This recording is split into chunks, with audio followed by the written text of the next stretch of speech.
E aí a votação dos membros do comitê, decisão unânime com as novas projeções do cenário de referência para IPCA.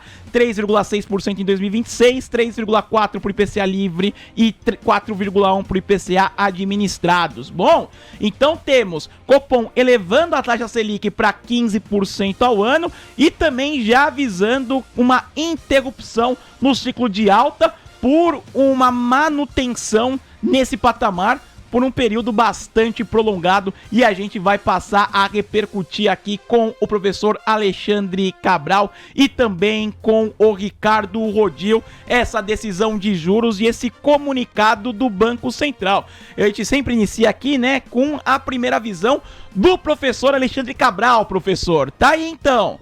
O BC sobe e diz que paramos por aí, professor. E aí, qual que é a leitura que você faz? Deu chorinho e parou, né? É. Deu chorinho, vamos lá, toma mais uma aí antes de ir embora pra casa e parou. 14, 7, 5 e 15 pra mim seria a mesma coisa, ok, da 15, como uma mensagem assim, mais pesada em relação ao que ele queria dar antes, dizendo que tá mais firme, e eu acho que pra mim tem dois grandes destaques, tá? O como ele tá lendo a economia, que antes ele falava em incipiente moderação de crescimento, agora ele fala algum dinamismo, então ele está achando que a economia está mais forte do que na reunião de maio, então ele tira a palavra incipiente e coloca algum. Na hora que ele faz essa troca, ele está dizendo que a economia ainda está mais forte do que estava antes. Sobre a inflação, nada muda, ele ainda continua achando a mesma coisa de alta e baixa, e eu ainda acho que ele está muito emocionado da inflação de 3,6 para cenário relevante aí para 2026.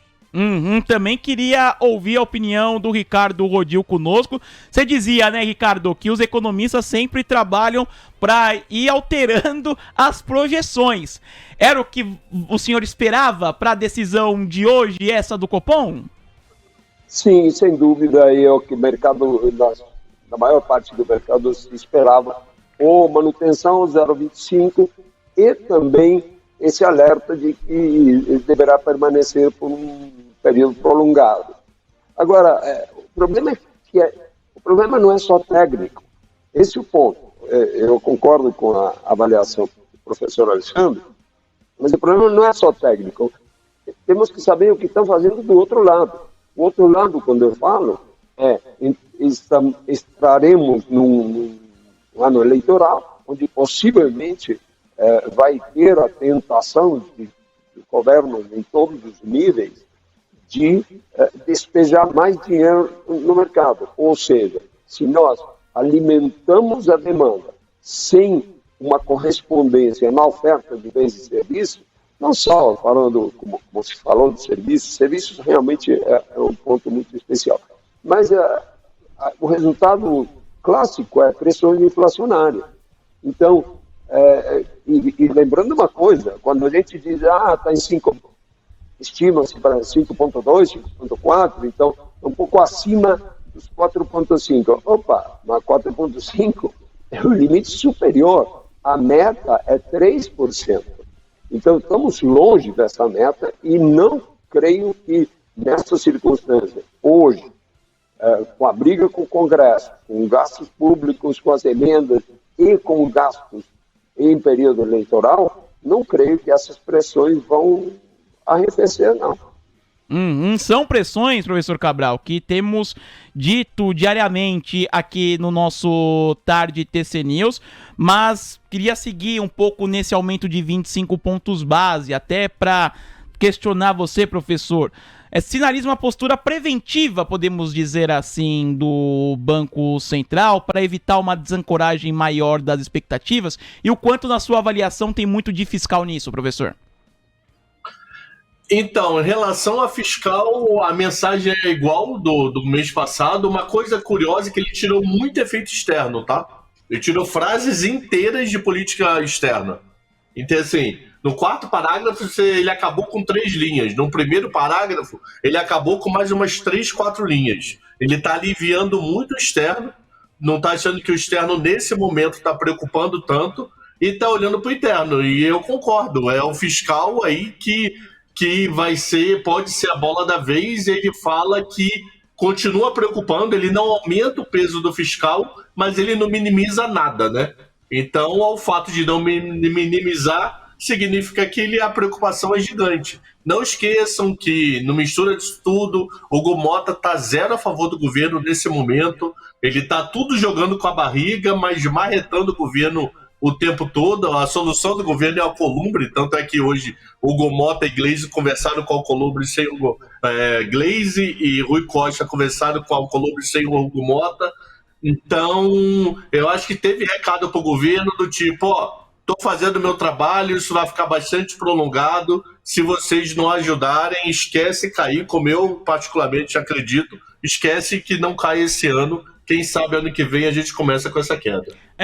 Era o gancho que eu queria trazer para o Ricardo também, Ricardo, porque tá no texto do Copom, no comunicado, esse bastante aqui, considerando a sua manutenção por um período bastante prolongado. Quando se tem esse bastante prolongado no comunicado, a gente projeta, um bastante prolongado até o final do ano, até o primeiro trimestre de 2026, dá para projetar o que significa esse período bastante prolongado, como está no comunicado? Não, de novo, estamos no terreno das suposições ou das projeções. Para mim, bastante prolongado cobriria grande parte de 2026, possivelmente até o fim do ano. Uhum. Professor Cabral, concorda com essa avaliação? Bastante prolongado ali, a imaginar esses 15%, até quando, professor? Eu acho que esse ano dificilmente cai, a não ser que dê um cavalo de pau muito grande aí no governo, que particularmente eu não acredito. Governo que quer tentar a reeleição geralmente é biruta desde Adão e Eva, sei lá qual o primeiro ser humano no mundo, qual é o elo perdido, então não acredito. E esse Banco Central está fazendo um trabalho sério. Muita gente ficou com medo dele transformar o Banco Central em ambiente político. Nesse momento, zero. Um trabalho bem sério, por isso não acredito em nenhuma queda antecipada para favorecer A ou B. E, ao mesmo tempo, eu não consigo enxergar o governo querendo mudar discurso, né? Uhum. Pra quem ainda não chegou agora na nossa cobertura, né, as novas projeções do Banco Central, como está no comunicado, o Copom está projetando um IPCA ao fim desse ano em 4,9%. Na comparação com o comunicado anterior, houve um ligeiro aumento, era 4,8% no último comunicado, só ele dá 4,9% no comunicado de hoje, mas mantém a projeção para o IPCA ao fim de 2026 em 3,6%.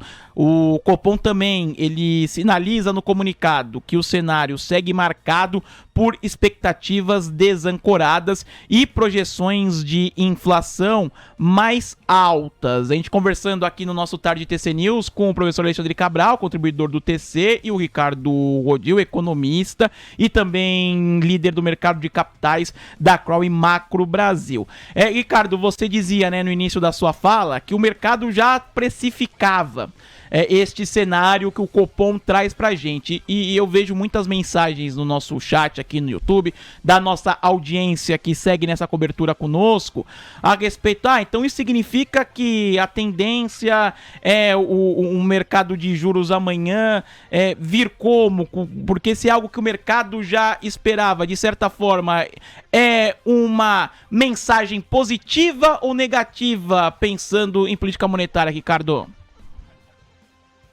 Olha, eu acho que é mais ou menos neutra, não muda muita coisa com esses 25 pontos base, e o ponto é que, além das pressões inflacionárias que eu mencionava anteriormente, por dinheiro despejado, dinheiro no mercado, dinheiro que reacende ou estimula a demanda sem trabalhar o lado da oferta, nós temos um outro ponto. Quer dizer, estamos praticamente no mesmo nível, 14,75. Para a crise não muda praticamente nada. Ou seja, quando a gente vê os impactos desse nível de juros no setor privado, você pensa quem que vai investir, certo? Para melhorar a produtividade, para produzir mais, quem que vai investir para melhorar o lado da oferta?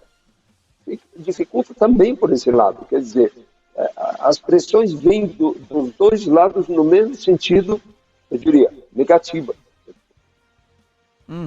Perfeito.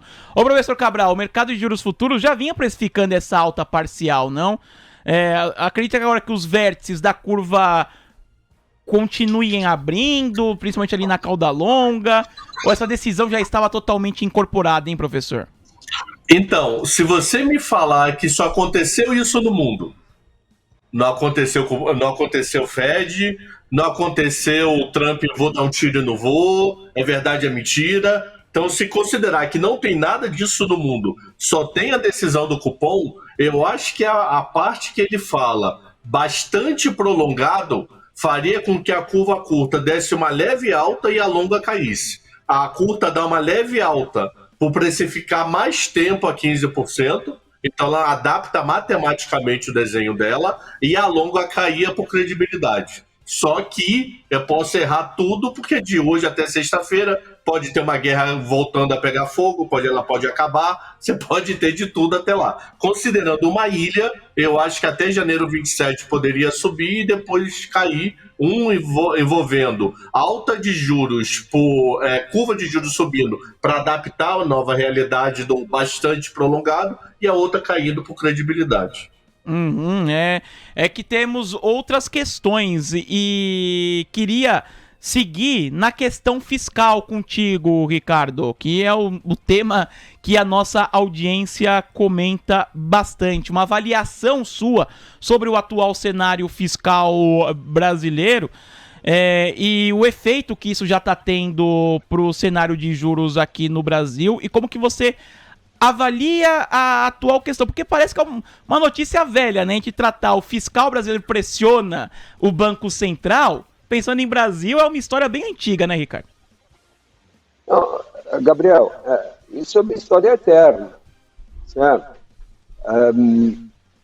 Eu não vejo muita possibilidade de melhorar na área fiscal, porque o governo não mostrou nenhuma disposição para isso. O tratamento com o Congresso é complicado e o Congresso está aproveitando para enviar mais e mais emendas, ou pelo menos melhorar a liberação dessas, portanto, mais dinheiro no mercado. E, de novo, o lado da oferta continua quietinho, só estamos estimulando a demanda. Portanto, e tudo isso reflete também na questão fiscal, ou seja, aumento do déficit e da dívida pública, o que vai pressionar também os juros. Quer dizer, nós estamos no círculo vicioso. Esse é o problema da área fiscal. E eu não vejo disposição em nenhum nível governamental para parar esse círculo vicioso e partir para alguma atitude, reforma, etc., que pudesse começar a melhorar o panorama. Professor Cabral, eu queria voltar contigo até para perguntar de uma outra parte agora, né? Optando por mais um aperto agora por parte do BC, mesmo que seja de 25 pontos base, que a gente discutia, né, na programação, o que é 15% para quem está em 14,75. Nada, né? Mas optando por esse maior aperto, o comitê não pode também trazer um custo, digamos assim, desnecessário para a atividade, professor? Não, acho que ele está querendo mostrar seriedade, que ele é independente, que ele, não está preocupado com o governo e etc. E olhou a parte técnica dele. Foi o que eu falei no programa de ontem. Eu tinha argumento para 14,75 e tinha argumento para 15. Inflação corrente diminuindo. Expectativa desse ano diminuindo. Esse é argumento para 14,75. 2026 não cedendo, 4,5 desde o último cupom. Esse é argumento para 15. Então, como ele tinha argumento para os dois lados, eu acho que ele resolveu dar 0,25, 15 e falou, esquece, vou ficar parado aí muito tempo. E fora que tem uma outra frase, né? Frase foi tensa, hein? O comitê enfatizará que seguirá vigilante e que os passos futuros da política monetária poderão ser ajustados e que não hesitará em prosseguir no ciclo de ajuste caso julgue apropriado. Eu acho que a mensagem aí não é alta, é sim, esquece 15% aí, nem precisa ser, é que nem reunião do Fed, né? Não precisa se preocupar com os próximos comunicados, que vai ser a mesma taxa há muito tempo.